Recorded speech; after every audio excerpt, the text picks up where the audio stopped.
আধুনিক কনস্ট্রাকশনে লাল ইটের বিকল্প হচ্ছে কংক্রিট ব্লক। কার্বন নিঃসরণ অধিক হওয়ার কারণে উন্নত বিশ্বে এখন আর লাল ইটের ব্যবহার হয় না। বাংলাদেশেও এই ইটের ব্যবহার ক্রমান্বয়ে কমছে। এক একটি কংক্রিট ব্লক প্রায় 5টি সাধারণ ইটের সমান হয়। সাধারণ ইট দিয়ে দেয়াল তৈরিতে যে সময় লাগে তার চেয়ে অনেক কম সময়ে এবং কম খরচে কংক্রিট ব্লকের দেয়াল তৈরি হয়ে যায়। চলুন জেনে নিই আধুনিক এই কংক্রিট ব্লক ইমারতে কীভাবে ব্যবহার করতে হবে। হলো ব্লক দিয়ে ওয়াল তৈরির প্রথম ধাপে ব্যবহার করতে হবে সলিড ব্লক, কারণ সলিড ব্লকের পুরুত্ব 70 মিলিমিটার, তাই দ্বিতীয় ধাপে 90 মিলিমিটারের হলো ব্লক বসালে নিচের ধাপের সলিড ব্লকের দুই পাশে 10 মিলিমিটার করে যে ফাঁকা স্থান থাকে সেখানে স্কার্টিং ফিটিং করার সময় আর দেয়াল কাটার প্রয়োজন হয় না। প্রথম লেয়ারের সলিড ব্লক দিয়ে দেয়াল কাটার আগে নির্ধারিত জায়গা ভালোভাবে পরিষ্কার করে নিয়ে চিপিং করে নিতে হবে। এরপর লেআউট অনুযায়ী দেয়াল কাটার স্থান পানি দিয়ে ভিজিয়ে কংক্রিট বেড প্রস্তুত করে নিতে হবে। বেড প্রস্তুত হয়ে যাওয়ার পর পাতলা করে সিমেন্ট দিয়ে গ্রাউটিং করতে হবে। গ্রাউটিংয়ের পর মর্টার লেইং দিয়ে সলিড ব্লক গাঁথতে হবে। দেয়াল কাটার সময় কংক্রিট ব্লক অবশ্যই ভিজিয়ে নিতে হবে এবং নির্দিষ্ট পরিমাণের ম্যাটেরিয়াল দিয়ে মর্টার তৈরি করতে হবে। এছাড়াও ব্লকের ভার্টিক্যাল এবং হরাইজন্টাল জয়েন্টের মর্টারের থিকনেস নির্দিষ্ট পরিমাণে দিতে হবে। কলাম, বিম কিংবা স্ল্যাব এর পাশে ব্লক বসানোর ক্ষেত্রে কলামের সাথে 1.5 ইঞ্চি ফাঁকা রাখতে হবে।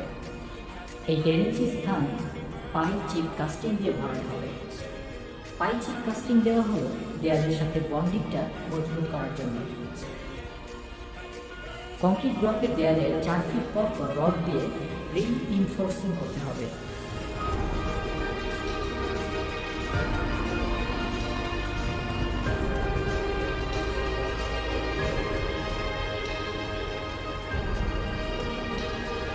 দ্বিতীয় দিন গাঁথনির শুরুর পূর্বে ভালোভাবে পানি দিয়ে পরিষ্কার করে আবার গাঁথনি শুরু করতে হবে।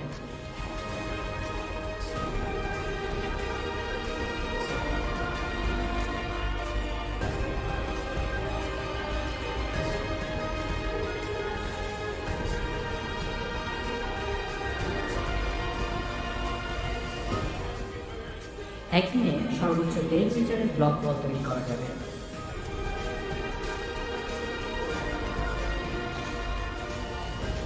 ইলেকট্রিক পাইপ ড্রয়িং অনুযায়ী হলো ব্লকের ফাঁকা অংশে স্থাপন করতে হবে। দরজা জানালা যেখানে বসবে সেই ওপেনিংগুলোতে 10 মিলিমিটারের ভার্টিক্যাল রড ব্যবহার করতে হবে। দরজা কিংবা জানালার জয়েন্ট যেখানে বসবে সেখানটাতে ড্রিল করে নিয়ে সেই ফাঁকা স্থান ভালোভাবে পরিষ্কার করতে হবে।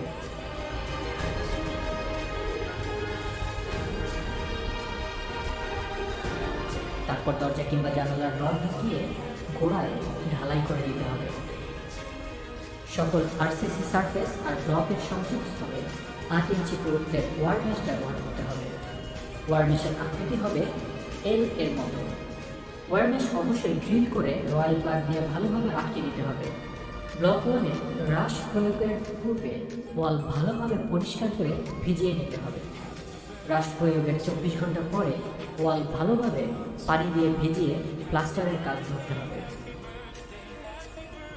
এসি, টিভি ইত্যাদি বসানোর স্থান হলো ব্লকের বদলে সলিড ব্লক ব্যবহার করতে হবে। এভাবে সলিড এবং হলো ব্লকের মিশেলে ইমারত নির্মাণ করলে আপনার ইমারত হবে পরিবেশ বান্ধব, মজবুত এবং অধিক ভূমিকম্প সহনীয়। আসুন আধুনিক নির্মাণের পথে এগিয়ে যাই আরও এক ধাপ, ব্যবহার করি পরিবেশ বান্ধব কংক্রিট ব্লক।